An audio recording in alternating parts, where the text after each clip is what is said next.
presented by RBS Music. Mixed by RBS Music present. Mixed by RBS Music.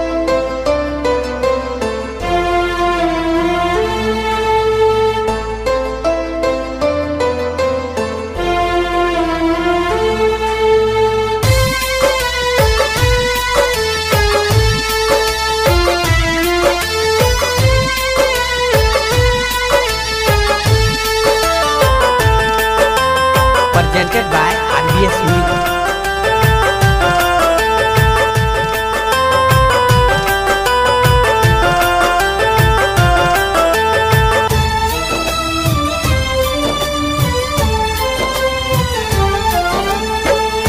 प्रेम के रोग तू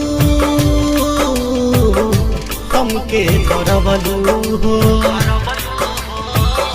बीच सफर में हमसे बहिया छोड़वलू हो। दिलबा पे हमारा तू छुरिया चलवलू हो। प्रेम के रोग तू हमके धरवलू हो, बीच सफर में हमसे बहिया छोड़वलू हो।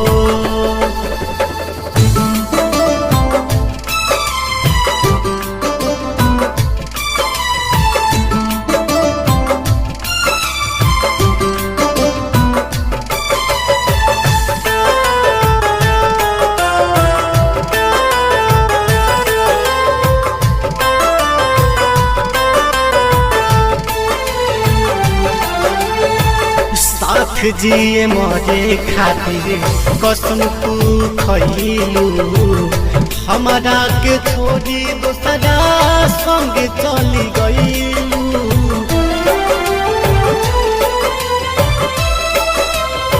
साथ जिए मरे खातिर कसम तू खइलू, हमारा के छोड़ी दोसरा साथ चली गइलू। काहे के दिल में हमारा जगह बनलू हो। प्रेम के रोग तू हमके धरवलू हो।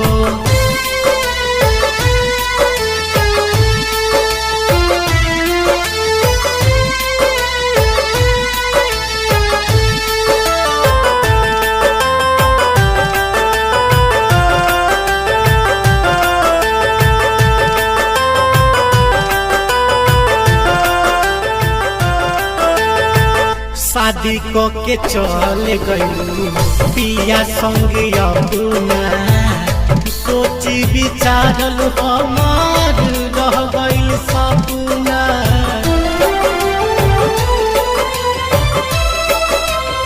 शादी को के चल गइलू पिया संग अपना, सोची विचारल हमार रह गइल सपना। दागा देवे खातिर हमके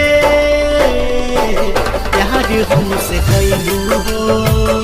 प्रेम के रोग हमके काहे धरवलू हो।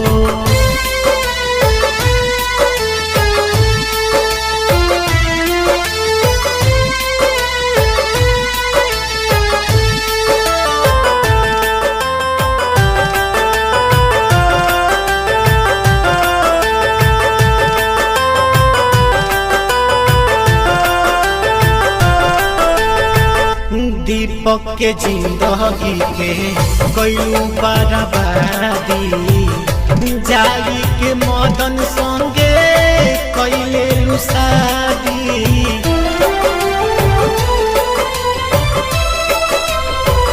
दीपक के जिंदगी के कइलू बर्बादी, जाई के मदन संगे कइले शादी। नवीन विकास के काहे रोवलू हो। प्रेम के रोग